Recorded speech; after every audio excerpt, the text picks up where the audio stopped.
दोस्तों आज की इस वीडियो में हम लोग समबाहु त्रिभुज का क्षेत्रफल निकालना सीखेंगे।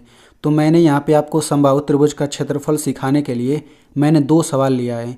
जब हम लोग इस पहले सवाल में क्षेत्रफल निकालेंगे तो इसमें संख्याएं कटेंगी, इस दूसरे वाले सवाल में संख्याएं नहीं कटेंगी। तो मैंने ये दोनों सवाल जानबूझ करके लिया है, ठीक है। तो अगर आप इन दोनों को समझेंगे तभी आप लोग पूरा कॉन्सेप्ट सीख पाएंगे। तो आप लोग इन दोनों को ज़रूर समझिएगा और मैं आपको वीडियो के लास्ट में आपसे एक क्वेश्चन पूछूंगा तो आप लोग उसका आंसर भी दीजिएगा, ठीक है। एक बात मैं आपको और बता देता हूँ कि देखिए इन दोनों सवालों को हम लोग सूत्र की सहायता से लगाएंगे, ठीक है। लेकिन सूत्र कई बच्चे भूल जाते हैं, तो मैं आपको इस वीडियो में एक दूसरा तरीका भी बताऊंगा। अगर आप सूत्र भूल जाते हैं तो आप उस तरीके से भी लगा सकते हैं, फिर भी आपका सही ही माना जाएगा सवाल, ठीक है ना। तो वो चीज़ हम लोग इसी वीडियो में आगे समझेंगे। तो चलिए हम लोग इन सवालों को लगाने से पहले हम लोग सबसे पहले ये जान लेते हैं कि समबाहु त्रिभुज क्या होता है और समबाहु त्रिभुज के क्षेत्रफल का सूत्र क्या होता है, ठीक है। उसके बाद हम लोग इन सवालों को लगाएंगे। तो देखिए समबाहु त्रिभुज क्या होता है, अब यहाँ पे ध्यान से समझिएगा। देखिए ऐसा त्रिभुज जिसकी तीनों भुजा की लंबाई बराबर हो उसे समबाहु त्रिभुज कहते हैं, ठीक है। एग्जाम्पल के लिए यहाँ पे देखिए ये त्रिभुज, इस त्रिभुज में तीन भुजा है, इस भुजा का लंबाई भी 6 सेंटीमीटर है, इस भुजा का लंबाई भी 6 सेंटीमीटर है, इसका भी लंबाई, यानी कि इस त्रिभुज में तीनों भुजा का लंबाई बराबर है, तो इसे समबाहु त्रिभुज बोल देंगे। ये समबाहु त्रिभुज है। ये देख लीजिए इसमें भी देखिए तीनों भुजा का लंबाई बराबर है, तीनों भुजा का लंबाई 7 मीटर 7 मीटर 7 मीटर है, ये भी समबाहु त्रिभुज है। अब हम लोग सूत्र देख लेते हैं। तो समबाहु त्रिभुज का क्षेत्रफल बराबर होता है, क्षेत्रफल का सूत्र ये होता है a² √3 पूरे का बटा 4। अब देखिए यहाँ पे बीच में कोई चिन्ह नहीं है तो यहाँ पे गुणा माना जाएगा, ठीक है ना। चलिए इसमें a क्या चीज़ है, तो a जो है ना किसी एक भुजा की लंबाई है, यानी कि इस त्रिभुज में किसी एक भुजा का लंबाई, यानी कि इसमें भुजा का लंबाई 6 सेंटीमीटर हो जाएगा, a बराबर यहाँ पे 7 मीटर हो जाएगा, ठीक है। तो इसी सूत्र से हम लोग सवाल को लगाएंगे। तो अगर आप ये सूत्र भूल जाते हैं तो भी मैं आपको एक और तरीका बताऊंगा, ठीक है। तो चलिए अब हम लोग सवाल लगाते हैं।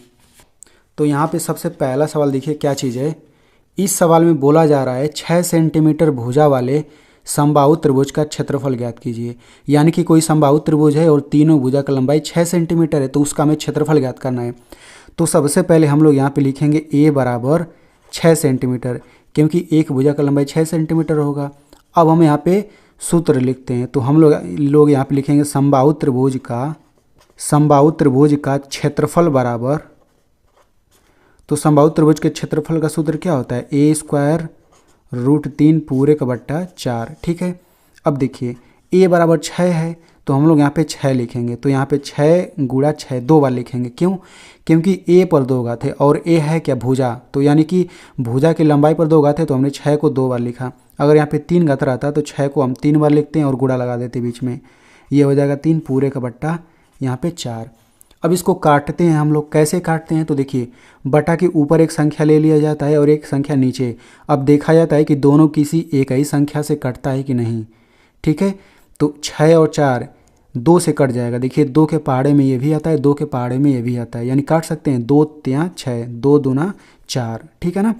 अब देखिए ये 3 ऊपर हो गया, 2 नीचे हो गया। अब देखिए 3 और 2 ऊपर नीचे ये दोनों किसी से कटते हैं, नहीं कटते हैं। तो अब हम ऐसे देख लेते हैं। अब देखिए ऊपर से 6 ले लिया, नीचे से 2 ले लिया, 6 और 2 कटते हैं, हाँ 2 से कट जाते हैं, 2 एकम 2 और ये हो जाएगा 2 दूना 4, ठीक है। अब देखिए बटा के नीचे जब 1 आता है ना तो उसका कोई मतलब नहीं होता, उसको हटा दिया जाता है। तो सिंपल बस आप लोग ऊपर गुणा कर लीजिए। यहाँ पे गलती मैंने काट दिया, 2 एकम 2, ये 2 3 6, 3 बार में कटेगा, ठीक है ना। अब देखिए इसको हल करते हैं। तो अब हम क्या करेंगे, ये √3 को, मतलब √3 का कोई काम नहीं होता, बस ऐसे उतार लिया जाता है। यहाँ पे हम इनका गुणा कर लेते हैं, 3 और 3 का गुणा करेंगे 9, बटा के नीचे 1 आ गया तो उसको हटा दीजिए, कोई दूसरा संख्या रहता तो लिख लेते हैं, ठीक है। अब इतना आ गया है, इसी को हम लोग आंसर बोल देंगे। लेकिन यहाँ पे देखिए भुजा का लंबाई cm है तो हम लोग यहाँ पे cm लिखेंगे, यहाँ पे 2 घात लिखेंगे। अब यह आपका आंसर है, ठीक है। हमेशा जब भी आप लोग क्षेत्रफल निकालेंगे, क्षेत्रफल किसी भी चीज़ का रहेगा, यहाँ पे 2 घात जरूर लगाएंगे। तो चलिए अब हम लोग इसी तरह से दूसरा सवाल लगाते हैं। तो यहाँ पे आप देखिए दूसरा सवाल है, यहाँ पे आपको चित्र दिया गया है और बोला गया है त्रिभुज ABC का क्षेत्रफल ज्ञात कीजिए, यानी इसी त्रिभुज का। तो आप देख सकते हैं तीनों भुजा का लंबाई बराबर है तो ये समबाहु त्रिभुज है। तो अब हम यहाँ पे लिखेंगे a बराबर 7 मीटर और त्रिभुज ABC का क्षेत्रफल बराबर a² √3 पूरे बटे 4। क्योंकि ये समबाहु त्रिभुज है तो हम समबाहु त्रिभुज वाला ही क्षेत्रफल वाला सूत्र लगाएंगे ना। ठीक है, तो एक ही जगह 7 लिखते हैं, 7 गुणा 7 गुणा ये √3 पूरे का बट्टा 4। ठीक है, इतना हो गया। अब इसको लगाते हैं तो देखिए ऊपर से 7 लिया, नीचे से 4, दोनों किसी एक ही संख्या से कटते हैं? नहीं कटते हैं, ये भी नहीं कटता। तो सिंपल यहाँ पे गुणा कर लीजिए, तो 7 7 का गुणा करेंगे 49 हो गया, √3 इसके साथ लिख लीजिए, बटा नीचे ये 4। ये कट नहीं रहा तो इसी को हम लोग आंसर बोलेंगे।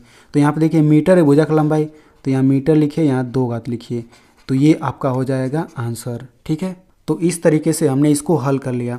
अब हम लोग यहाँ पे देख लेते हैं कि मान लेते हैं कि आप ये सूत्र भूल गए हैं। ठीक है, तब इसको कैसे लगाएंगे? तो देखिए मान लेते हैं कि आप ये सूत्र भूल गए तो इसको कैसे लगाएंगे? तो मैं यहाँ पे आपको बताना चाहता हूँ, एक सूत्र होता है हीरोन का सूत्र। तो हीरोन के सूत्र में क्या होता है, अगर त्रिभुज की तीनों भुजा का लंबाई पता है तो हम लोग हीरोन के सूत्र से उसका क्षेत्रफल निकाल सकते हैं। ठीक है ना, तो यहाँ पे आप देख सकते हैं समबाहु त्रिभुज में अगर एक भुजा का लंबाई दिया है तो तीनों भुजा का लंबाई वही होगा, यानी कि तीनों भुजा पता है, तो हम लोग इसका क्षेत्रफल हीरोन के सूत्र से निकाल सकते हैं। इसमें a बराबर 7 हो जाएगा, b बराबर 7, c बराबर 7।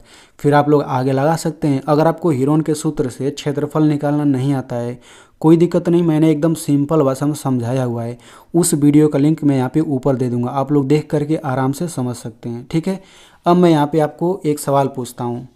तो सवाल क्या है आप लोग देखिए, तो यहाँ पे देखिए ये त्रिभुज है, आपको इसका क्षेत्रफल निकाल करके इसका आंसर कमेंट में ज़रूर बताना है।